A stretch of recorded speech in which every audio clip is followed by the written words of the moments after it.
Buenas tardes, mi nombre es Roxana Jiménez Vargas Machuca y en esta exposición voy a desarrollar el caso número 1 de la asignatura de arbitraje de consumo, referido a la posibilidad de acudir al sistema arbitral de consumo en España para resolver una controversia surgida a raíz de la comercialización de un producto que habría generado daños a la salud de varios menores de edad.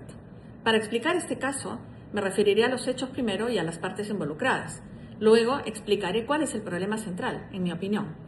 Luego precisaré cuál fue la vía elegida por los afectados y finalmente desarrollaré por qué, a pesar de que el arbitraje de consumo y más aún el arbitraje colectivo o de consumo es en general un mecanismo eficiente, útil, célere, en este caso concreto no procede. Terminaré exponiendo la conclusión y la vía correcta que considero es la que corresponde para canalizar la reclamación. Ahora sí, los hechos y las partes. En cuanto a las partes, por el lado de las reclamaciones se tiene a los consumidores afectados en España. Concretamente se trata de varios menores de edad en Barcelona, quienes son representados por sus padres, quienes a su vez pertenecen y son representados por la Asociación de Padres con Hijos en la Educación Primaria, conocida como APEP. Por el otro lado, por la contraparte, tenemos a la empresa fabricante y proveedora Piculé Sociedad Anónima, una empresa francesa que produce y comercializa plastilinas de la marca Jojo en distintos países de la Unión Europea. Los hechos relevantes del caso son los siguientes. Varios niños utilizaban esta plastilina en actividades escolares y tras ello presentaron sarpullidos en la piel. Según los datos con que se cuenta, estas irritaciones fueron corroboradas por informes médicos emitidos por médicos pediatras. Es decir, la afectación en la piel de los niños es real. Se observó ello médicamente. Por tanto, ¿qué tenemos? Un proveedor o empresario, un producto puesto en el mercado y unos consumidores finales aparentemente afectados por el uso de este producto. El uso de este producto se deriva además claramente de una relación de consumo. Así, tenemos un empresario que comercializa bienes en el mercado y tenemos por el otro lado consumidores finales, en este caso menores de edad, que utilizan ese bien fuera de cualquier actividad empresarial o profesional, como es evidente. En otras palabras, hay un vínculo de consumo que en principio permitiría pensar en la aplicación de los mecanismos de protección al consumidor. En el caso, además, presenta un elemento transfronterizo porque la empresa es una empresa francesa, se encuentra en Francia y los consumidores adquirieron y usaron el bien en España. Siendo numerosos consumidores del mismo producto, cabe también entablar una demanda colectiva en lugar de numerosas demandas individuales. Ahora, el problema central del caso.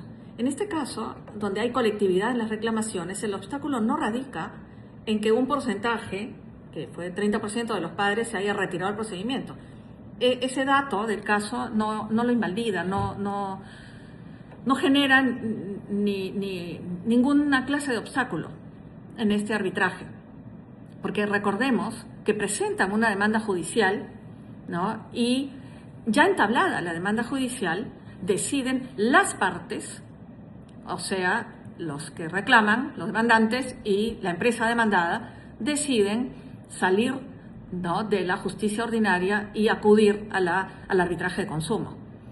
Dentro de los padres de familia que conforman la parte demandante de esta asociación, hay un grupo que decide que no vale la pena, ¿no? Porque ya no les interesa, han perdido interés, bueno, se señala que porque ya el sarpullido pasó, ya no les interesa continuar. Eso no invalida nada, eso no menoscaba el caso en ninguno de sus aspectos.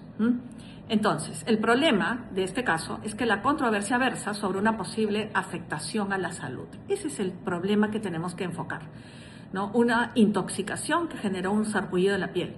Ese dato activa una limitación legal expresa del sistema arbitral de consumo, como vamos a ver. Las partes eligieron entonces el arbitraje de consumo. La Asociación de Padres inicia la demanda de consumo colectiva, decide, ¿no? Y sí. Entonces, eso se decide ya una vez, como dije hace un rato, habiendo iniciado el proceso judicial. Entonces manifestaron, eso quiere decir que las partes manifestaron su voluntad de sustraerse de la justicia ordinaria y canalizar la controversia mediante el arbitraje de consumo, buscando sus cualidades, ¿no? Sus ventajas: celeridad, gratuidad, simplicidad. Estas son algunas de las bondades, por supuesto, del arbitraje de consumo. El arbitraje de consumo, que se regula en España por el Real Decreto 231/2008, de acuerdo a los datos del caso, que es del año 2022, debo hacer la acotación que actualmente, a la fecha actual, el Real Decreto 713/2024 es el aplicable, pero esencialmente en cuanto a lo que nos interesa para este caso no hay diferencia. Ese sistema es pensado para resolver controversias entre consumidores y empresarios de la manera más ágil que el proceso ordinario judicial.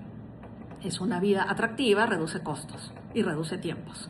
En el plano europeo, y aquí es importante hacer esta precisión, la Directiva 2013/11 de la Unión Europea establece un marco común para la resolución alternativa de litigios en materia de consumo, aplicable tanto a conflictos nacionales como transfronterizos dentro de la Unión Europea, permitiendo que los consumidores accedan a mecanismos como el arbitraje frente a empresarios establecidos en otros Estados miembros.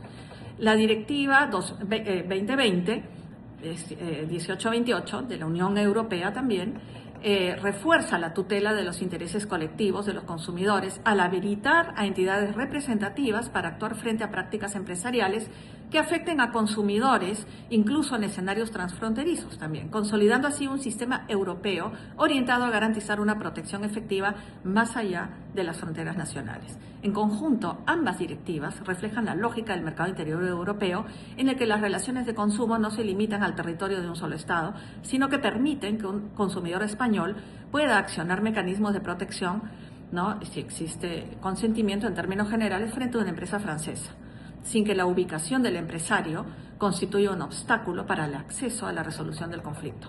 La lógica, entonces, detrás de estos sistemas es facilitarle al consumidor el acceso más rápido y eficaz a la resolución de conflictos.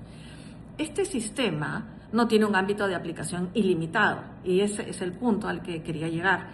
Existen materias que por su naturaleza y porque vamos a aplicar la normativa española, ¿no?, del arbitraje de consumo, ¿no? Hay materias que por su naturaleza quedan expresamente excluidas del arbitraje de consumo.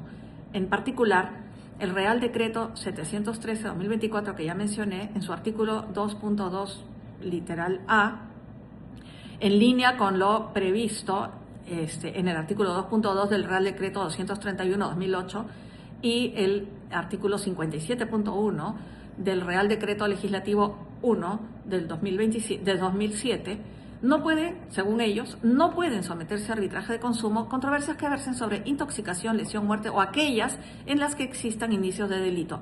Y fíjense, bien importante, incluyendo la responsabilidad por daños y perjuicios derivada de tales supuestos.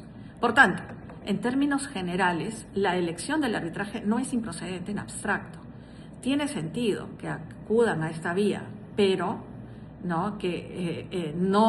no es aplicable para toda materia. Hay materias expresamente excluidas por la normativa y aquí está el límite.